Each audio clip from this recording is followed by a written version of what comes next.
Hi guys, Beth here, and today I'm going to be reviewing my brand new obsession, which is Octopath Traveler. This little game here came out on Nintendo Switch Friday the 13th of July. There were no bad omens that day. I have been hooked on this game ever since. I have put quite a few hours into it. I have a lot to say, so if you guys want to hear my opinions and thoughts, stick around and I hope you enjoy my little review.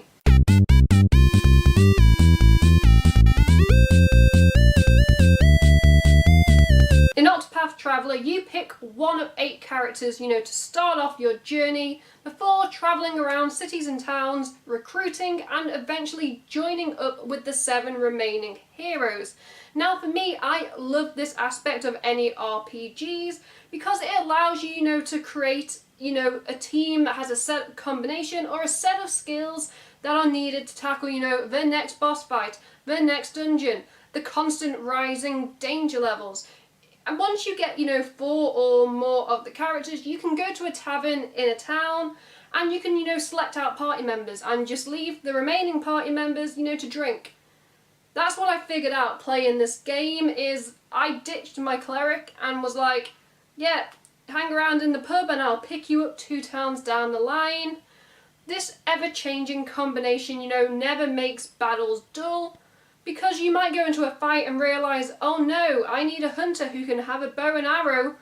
Better go back to the tavern to pick up my hunter or travel all the way to that story so you can actually join with that character. But before you can actually recruit anyone else to your team, you must complete that character's prologue. Now when I played, the demo version, which only allowed you to pick one of 2 characters, I played as Primrose, the dancer. And quite frankly, I found the boss fight really tough to the extent I had to level her up to level 10 before I could even comprehend beating the boss, which I did. That could just be me. Some people can probably go into boss fights at a lower level and, kill them in 2 goes, but not me. And I like, that added layer of toughness when it comes to, first bosses, because normally in some games, the first boss fights can come across as a little too easy, but in Octopath Traveler, obviously they've gone, you know what, we want to hook you, we want you guys to spend hours, grinding levels, so here's a tough boss fight for you. Now, before you buy the full game, I highly recommend you go on the eShop and you buy the prologue demo. Now, this is different to, the demo version, which I believe was released last September, where you can only pick 2 of the characters, because in the prologue demo, which is also free, you can play the prologues of all 8 characters so you can get a feel for who you like, who you don't like, and this makes jumping into the full game a lot more of an enjoyable experience.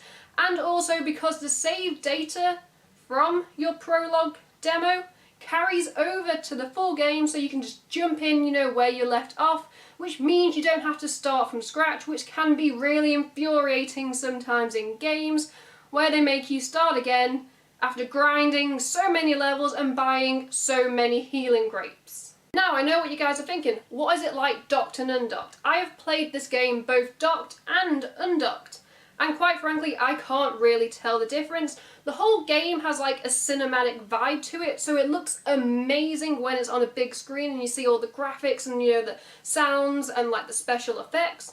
But when you play just on the console itself, it feels like it's a lot more personal, especially if you have headphones in to enjoy it.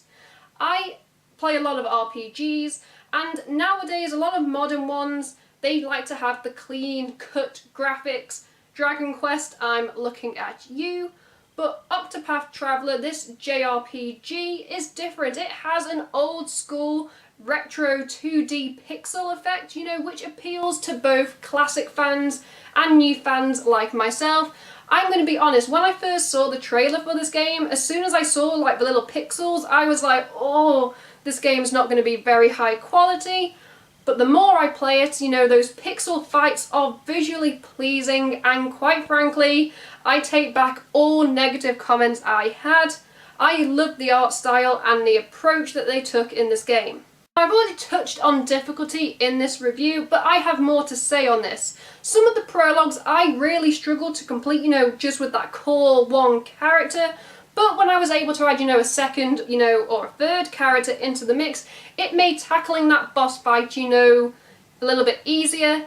And I feel like by having this combination of characters, because certain bosses and certain enemies have weaknesses that one character alone will not be able to tackle, so you need that combination. You need to apply some strategy, which I like. I like an RPG, that challenges me to come up with some, really great strategy. And so far, I think as a player of Octopath Traveler, I think I'm doing all right.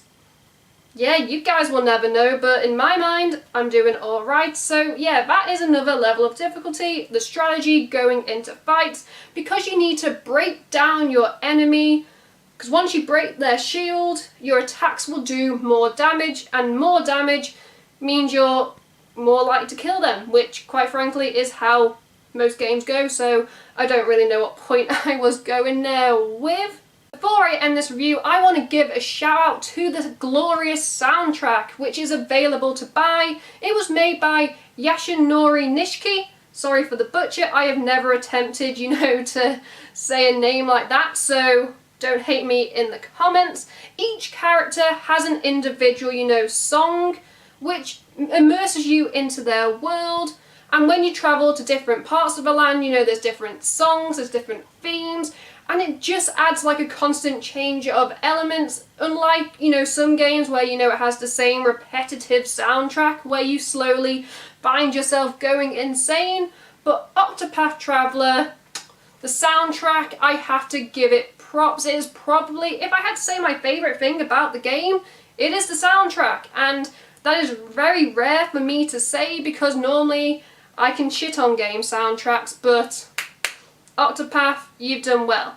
Would I recommend the game to, my friends and you guys out there? Yes, I would. Would I recommend the game to someone who has never played an RPG or JRPG? Yes, I would. If they enjoy a little learning curve when it comes to their game. Am I going to spend hours playing this game, unlocking, all the new little challenges? Yep, that's easy. You should have probably got that from the review. And is this review over, Beth? Yes, it is. In the comments below, I'd love to hear, your guys' thoughts and opinions on the game. What do you love? What do you hate? Start a conversation down there. And while you're also down there, you can do me and this channel a solid by liking and clicking subscribe, because, well, there's nothing stopping you. Until next time, I'm Beth. Goodbye.